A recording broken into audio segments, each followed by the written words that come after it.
When the United States was founded and our Constitution was being written, we had a debate about how to count for the House. Abolitionists had the argument that since slaves did not vote, they should not count for congressional apportionment because those votes would then basically just be done by their slave masters instead of by the people who were enslaved. Slave owners wanted additional representation in Congress, and so because of that, they ended up with. Hold on, my Mac is having trouble here. And so because of that, they wanted slaves to count as a full person for congressional apportionment purposes. This doesn't mean they cared about their slaves. Obviously, they were literally enslaved. But yeah, so that was the debate. So what I'm going to do here, we have the 3/5 count, which is the number that was actually used in the 1800. Congress elected in the 1800. And these are Electoral College votes, which were done in the 1800 election, which was a very close election. What I'm going to determine is would Adams have won re-election without the 3/5 compromise? So this is the way we do it, and it's, you can figure out Huntington Hill method, and we have our apportionment here. So we sort this, Z to A is sorted. We're going to add seats to every state that has a high number. And sort. And 3, 3. No, don't do that. And we do that. And we sort. And CGP created a similar video for the current Congress. What I'm doing is the same project for a historic Congress. One of the most historic. And sort. And what we're going to learn is if Adams would have won had the Electoral College not counted a slave as a full person for House reasons. As anyone who has taken American history knows, Congress is apportioned based on population. We no longer have slaves, so this part is no longer relevant. I don't know if we actually fully repealed the 3/5 compromise, but with no slaves, it doesn't really make any difference. And sort.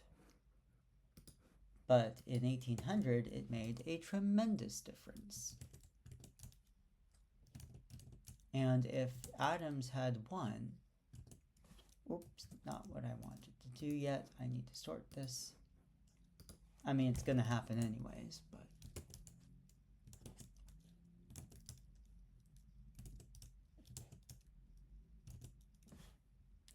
And you are just a little big.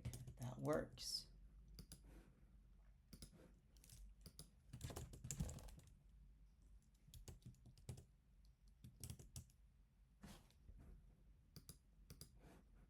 And sort.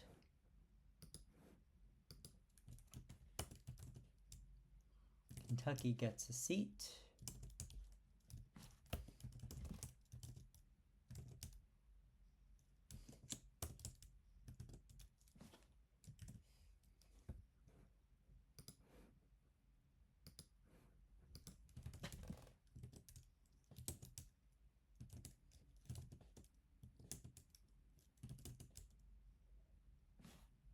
And sort.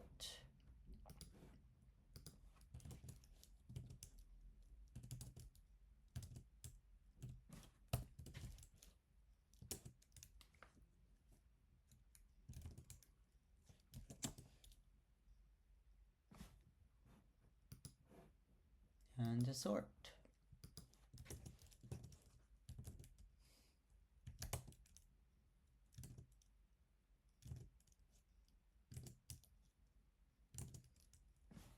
And a sort. We have 5 seats left. It's very meditative. I kind of enjoy doing this type of work. Alright, so here we have House without counting slaves. Why is North Carolina getting a bump? They should have lost seats.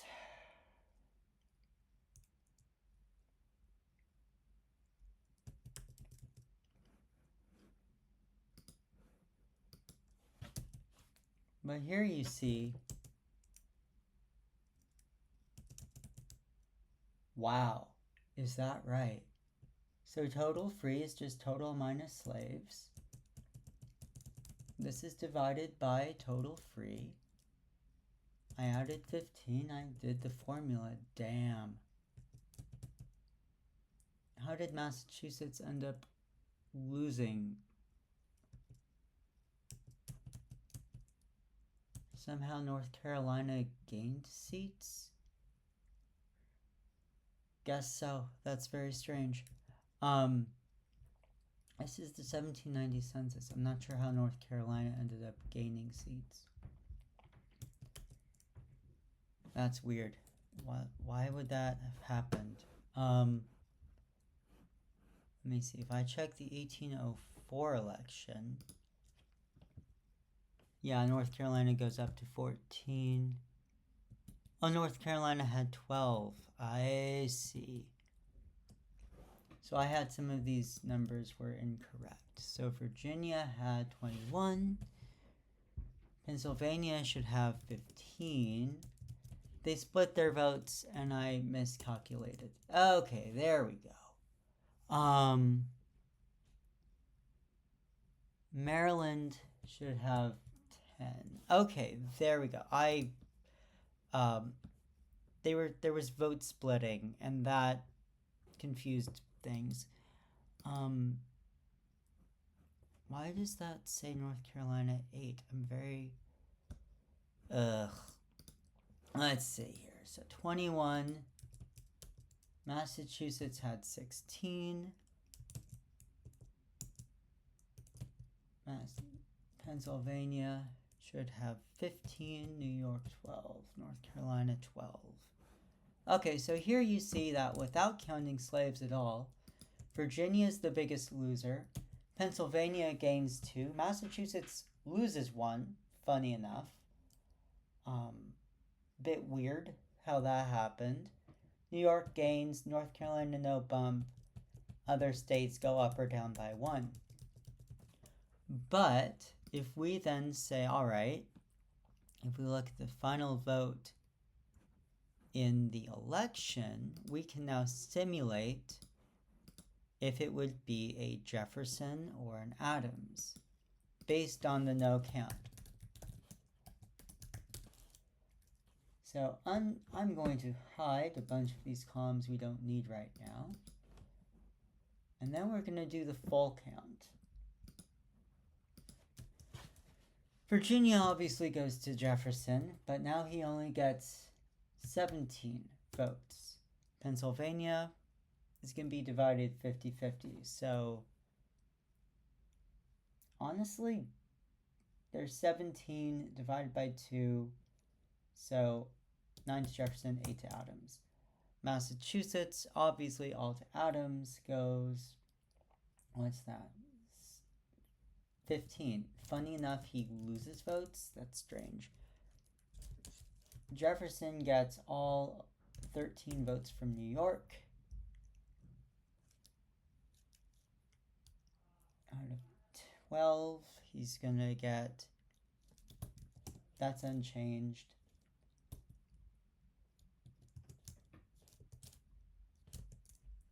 Maryland is split 50-50. So we're going to go, it's 9, so we're going to go 5 Jefferson, 4 Adams. We have New Jersey has 7. Now we have 8. South Carolina stays at, goes down to 7. New Hampshire goes down to, gains a seat. Vermont is going to gain a seat. Rhode Island doesn't change. Really? Yeah, Rhode Island doesn't change. Kentucky doesn't change. Georgia doesn't change.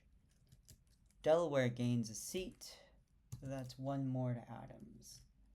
President Adams. And so if we do a sum,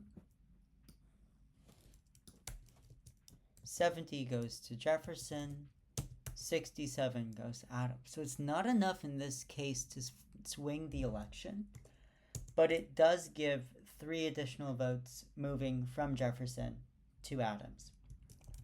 So it's a closer election than it would have been otherwise. And then if we do the House full count, and we're going to change this to N and N, and that's going to change to N and N, and that's going to change to an H. We're now going to do the same thing and see how states would look with a full count. There we go.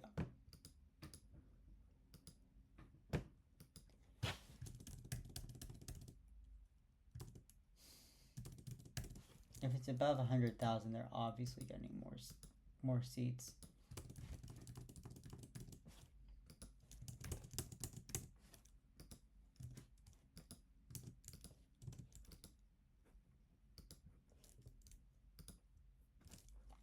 I'm just making my life easy.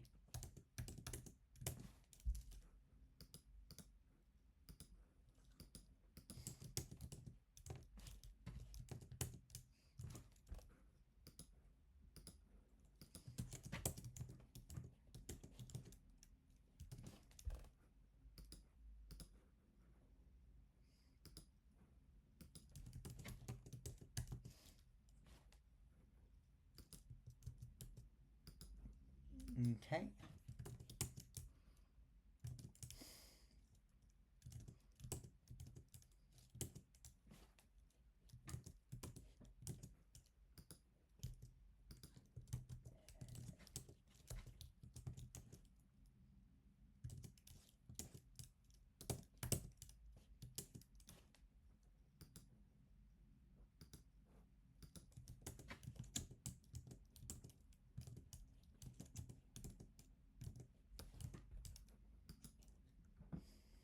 Now I need to get more careful, be more careful.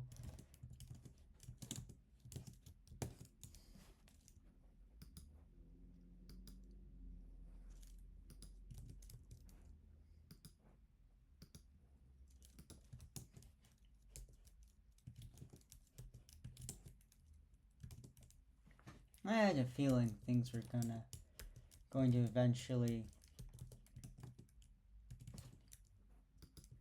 work out. 111. Boom. Now we have a redesigned Electoral College. Sort that.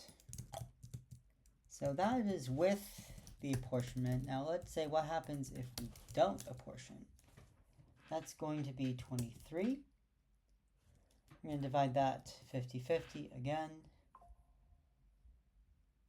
Oh, +1 +1 because of the Senate. Those all go to Mr. Adams. This goes 50-50, so no, not. Oh, so North Carolina got an additional seat, so I assume that's going to go to Mr. Jefferson. We're giving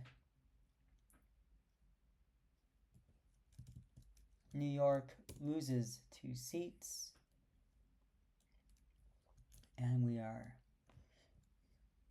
okay, so it's 11 seats. Basically just add 1 to each column.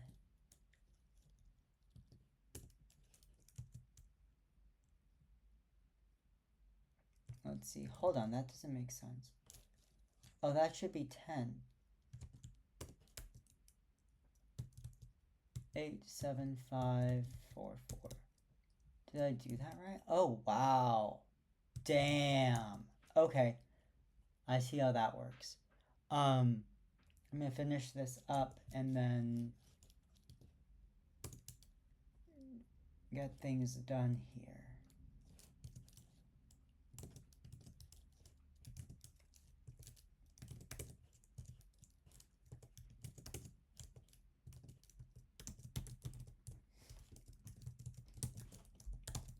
you see here, okay, so I made a mistake in my calculation.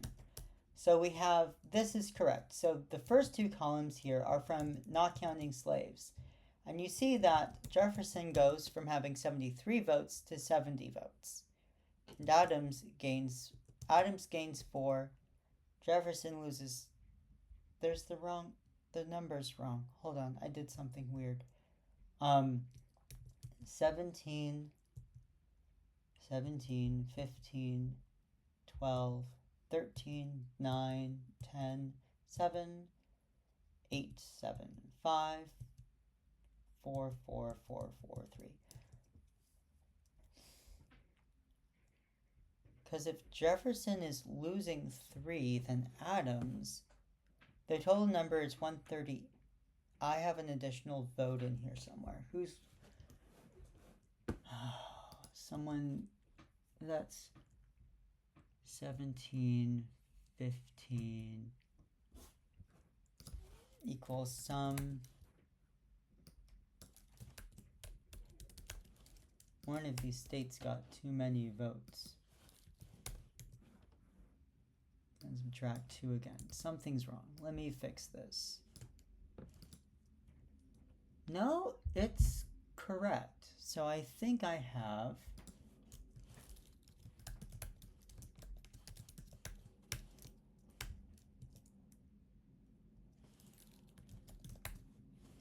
oh, right, that wouldn't work.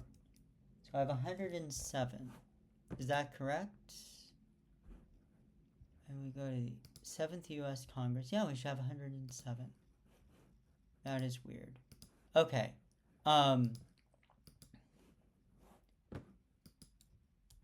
we have 139.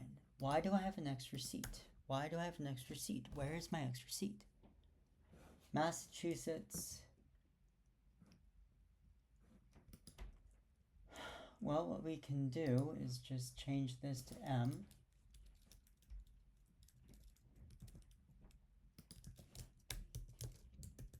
And we're going to remove a seat from the state which least deserves an additional seat. Because we have one too many. It looks like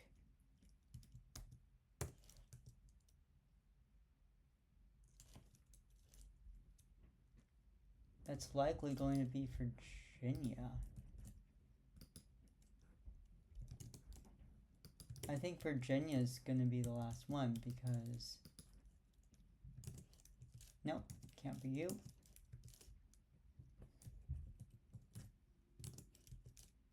Oh, I think it's going to be Maryland.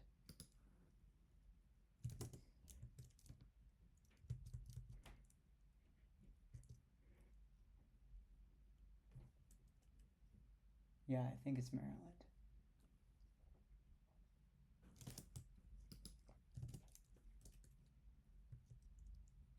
Delaware.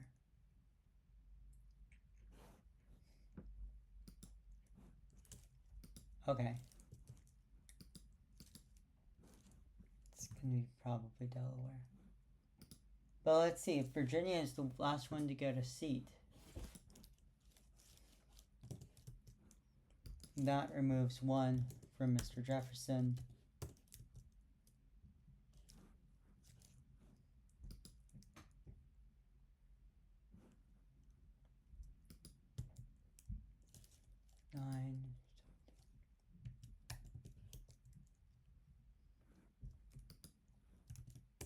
And that makes a tie. And that makes a tied Electoral College. So if you remove the 3/5 compromise, the 1800 election becomes a tied Electoral College by not counting slaves. So this is a direct example of why the 3/5 compromise benefited slaveholders and prolonged slavery in the United States. This is a mathematical demonstration. The same works for other early American elections. So this is why in my last video I said the Electoral College is racist. This is the impact of the 3/5 compromise on slavery. There you go.